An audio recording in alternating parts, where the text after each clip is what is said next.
Nobody talks about this. What if being tired has nothing to do with how much you sleep?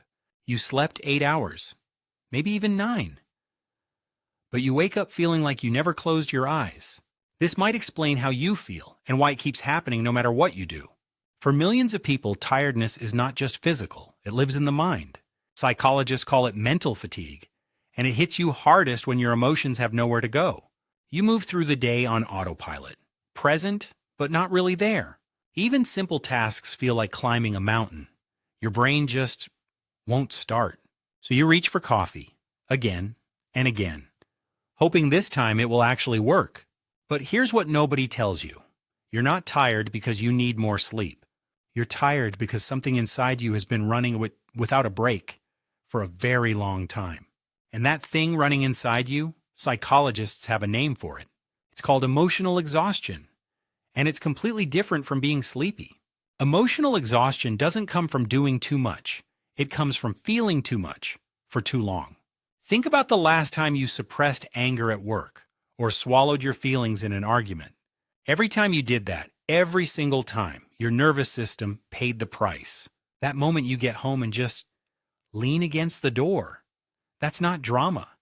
That's your body telling you the truth. Emotionally exhausted people often lose their appetite or eat without tasting anything. You're physically present at the table, but mentally you checked out hours ago.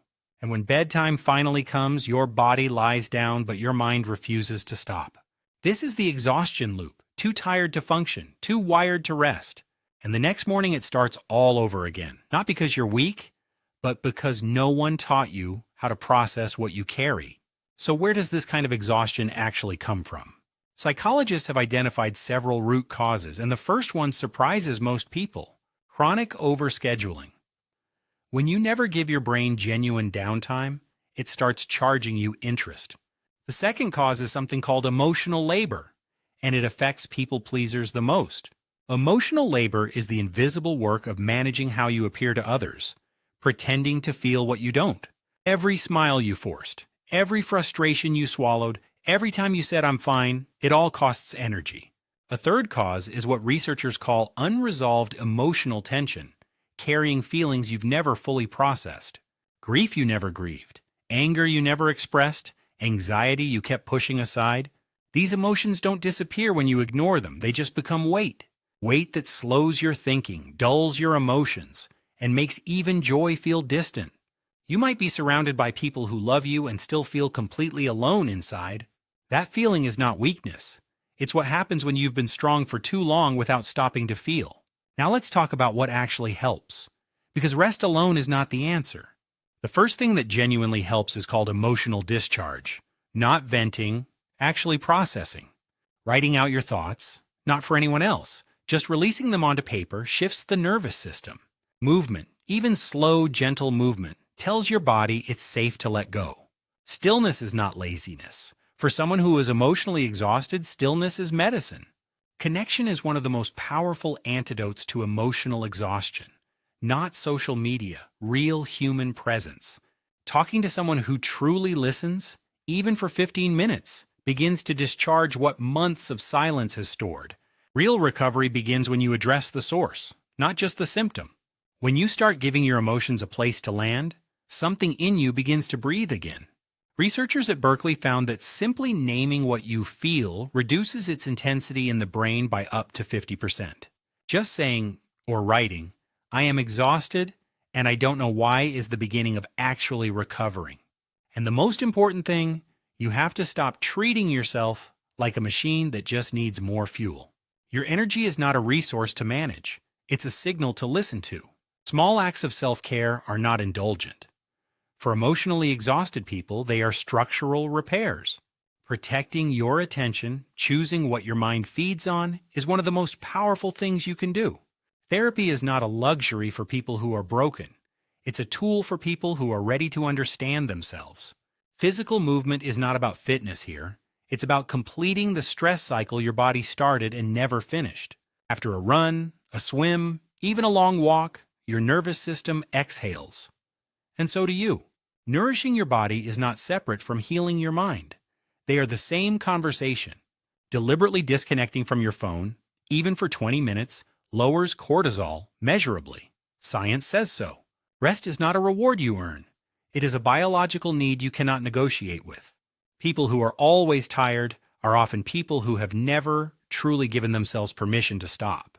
That permission to just be is something many of us were never taught.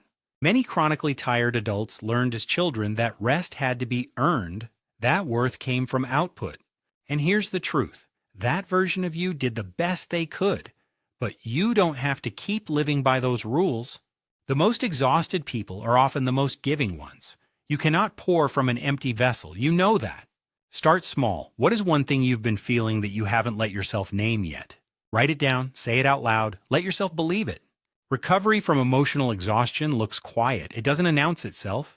It just slowly starts to feel different. You won't always feel rested, but you will start to notice when you don't, and that noticing, that's everything. Joy is still in you. It hasn't left. It was just buried under everything you were carrying. Healing emotional exhaustion is not about becoming someone different. It's about coming back to who you actually are. Psychologists agree. The path out of chronic emotional exhaustion requires 3 things: awareness, expression, and recovery time. Awareness means catching yourself before you disappear into the numbness again. Expression means letting what you feel have somewhere to go: a journal, a friend, a therapist, or even just a walk. And recovery time means genuinely protecting space for your nervous system to reset without guilt. This is what healing looks like. Not dramatic, not fast, just a little more gentle with yourself every day. You don't have to have everything figured out. You just have to stop pretending you're fine when you're not. If you recognize yourself in this video, please know you are not failing. You are overdue for care. Even the way you make tea can be an act of presence, of choosing to be here, right now. Sleep that comes after you've processed your day feels different. Your body knows the difference. You won't wake up one day completely healed, but you will start waking up, and that will be enough. Chronic tiredness is one of the most misunderstood experiences a person can have, but you are not alone in it. Millions of people wake up every day feeling this way. Most of them have never talked about it. If this is you, if you have been tired for longer than you can remember, I want you to know something. You are not broken. You are not lazy. You are someone who has been carrying too much for too long without enough support. And the moment you decide to take yourself seriously, to actually listen to what your body and mind are telling you, everything starts to shift. You don't need to overhaul your life overnight. One honest feeling at a time is enough. The psychology of always being tired is really the psychology of someone who never stopped caring, even when they had nothing left. Does this feel familiar? Have you felt this too? You're not the only one, and if this made sense to you, tell me in the comments.